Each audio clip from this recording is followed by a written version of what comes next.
Memory is an instrument of great service, and without which judgment will hardly discharge his duty, whereof I have great want. If I must remember a discourse of any consequence, be it of any length, I am driven to this vile and miserable necessity, to learn every word I must speak by rote. Otherwise I should never do it well or assuredly, for fear my memory should in my greatest need fail me. And the more I distrust it, the more it troubleth me.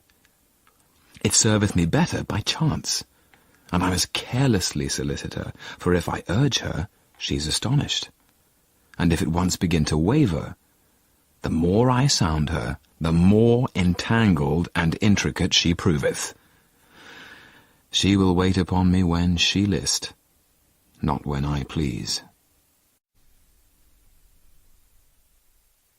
I don't know if you've had the same experience, but a thing I've found in life is that from time to time, as you jog along, there occur moments which you're able to recognize immediately with the naked eye as high spots. Something tells you that they're going to remain etched, if etched is the word I want, forever on the memory, and will come back to you at intervals down the years, as you're dropping off to sleep, banishing that drowsy feeling and causing you to leap on the pillow like a gaffed salmon. One day in winter, as I came home, my mother, seeing that I was cold, offered me some tea. She sent out for one of those short, plump little cakes called Petite Madeleine, and soon, mechanically, weary after a dull day with the prospect of a depressing morrow, I raised to my lips a spoonful of the tea in which I'd soaked a morsel of the cake. No sooner had the warm liquid, and the crumbs with it, touched my palate, than a shudder ran through my whole body, and I stopped, intent upon the extraordinary changes that were taking place. An exquisite pleasure had invaded my senses, but individual, detached, with no suggestion of its origin. And at once the vicissitudes of life had become indifferent to me, its disasters innocuous, its brevity illusory, this new sensation having had on me the effect which love has of filling me with a precious essence. Or rather, this essence was not in me, it was myself. I put down my cup and examined my own mind. I place in position before my mind's eye the still recent taste of that first mouthful, and I feel something start within me, something that leaves its resting place and attempts to rise, something that has been embedded like an anchor at a great depth. I do not know yet what it is, but I can feel it mounting slowly. I can measure the resistance. I can hear the echo of great spaces traversed. Undoubtedly, what is thus palpitating in the depths of my being must be the image, the visual memory which, being linked to that taste, has tried to follow it into my conscious mind. Will it ultimately reach the clear surface of my consciousness, this memory, this old, dead moment which the magnetism of an identical moment has travelled so far to importune, to disturb, to raise up out of the very depths of my being?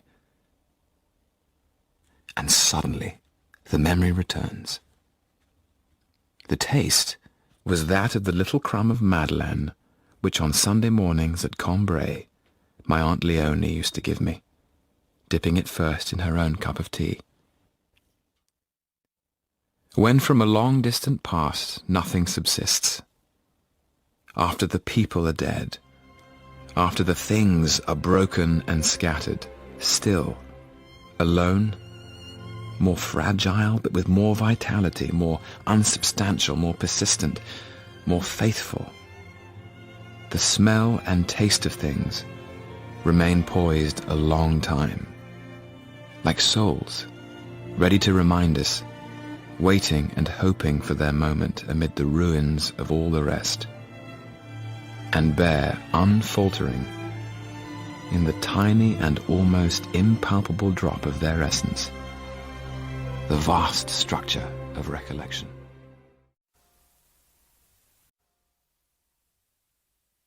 Which of these films was Dirk Bogarde not in? 100 weight of bauxite makes how much aluminium? How many tails in the Decameron? General Studies, the upper sixth. A doddle. A cinch for anyone with an ounce of common sense, or a calculator with a memory feature. Having galloped through, but not caring enough to check or double-check, I was dreaming of milk-white breasts and nakedness, or more specifically, virginity. That term, everybody felt the heat, but the girls were having none of it. Long and cool, like cocktails. Out of reach, their buns and pigtails only lit out for all the guys with studded jackets and motorbikes and spare helmets. One jot of consolation was the tall, spindly girl riding pillion on her man's new Honda, who with the lights at amber put down both feet and stood to stretch her limbs, to lift the visor and push back her fringe and to smooth her tight jeans. As he pulled off down the street, she stood there like a wishbone, high and dry, her legs wide open. And rumour has it he didn't notice, till he came round in the ambulance, having underbalanced on a tight left-hander.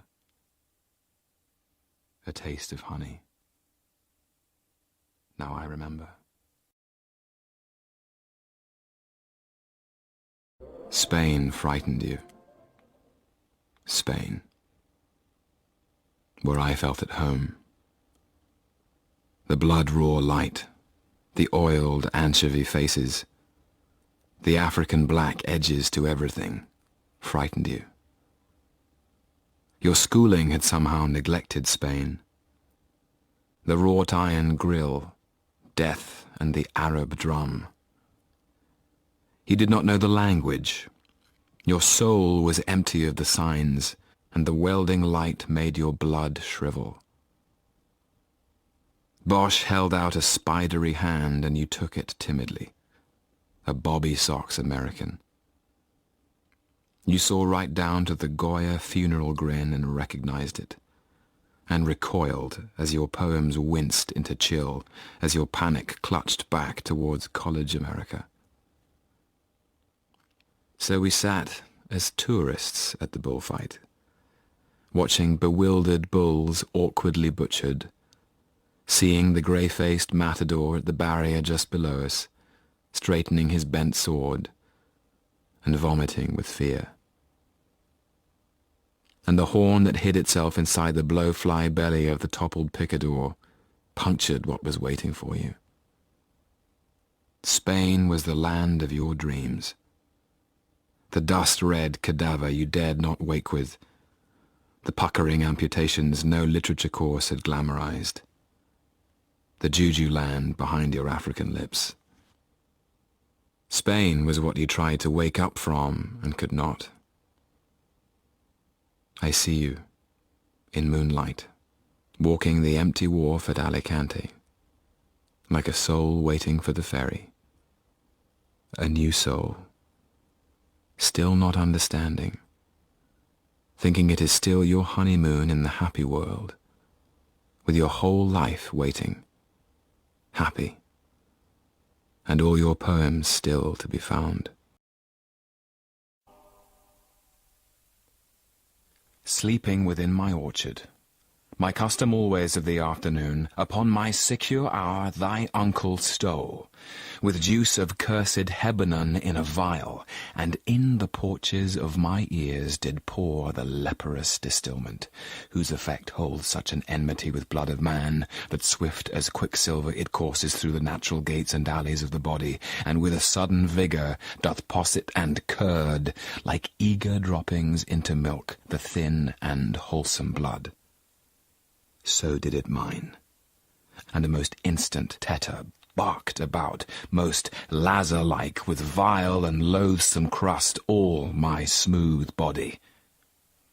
Thus was I sleeping, by a brother's hand, of life, of crown, of queen at once dispatched. Cut off even in the blossoms of my sin, unhouselled, disappointed, unannealed, no reckoning made, but sent to my account with all my imperfections on my head.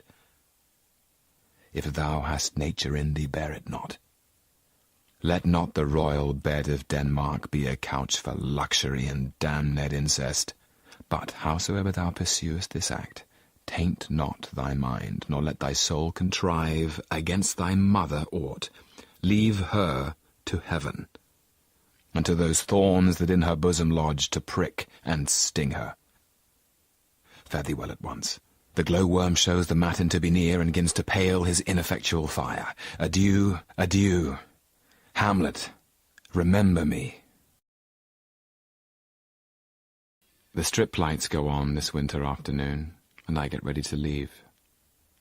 I never come away, but I think that this may be the last time I shall see her. And it's almost a superstition, therefore, that before I leave, I should make eye contact with her.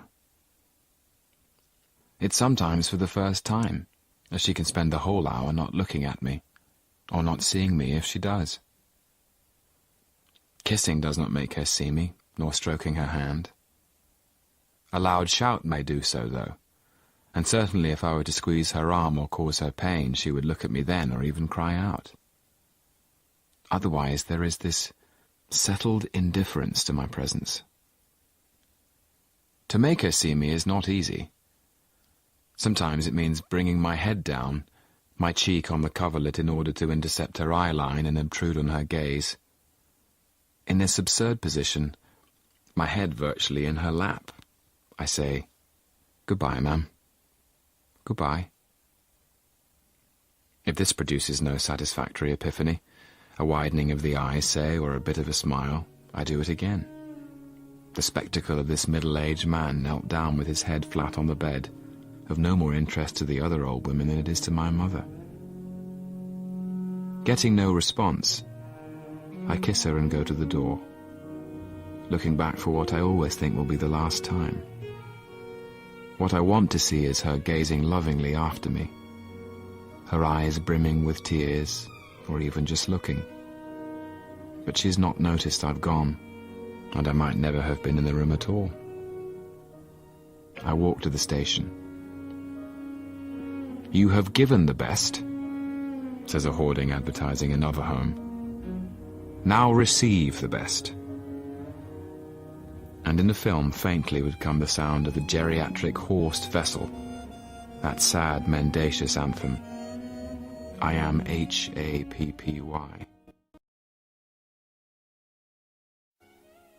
Late home one night, I found she was not yet home herself. So I got into bed and waited under my blanket mound until I heard her come in and hurry upstairs.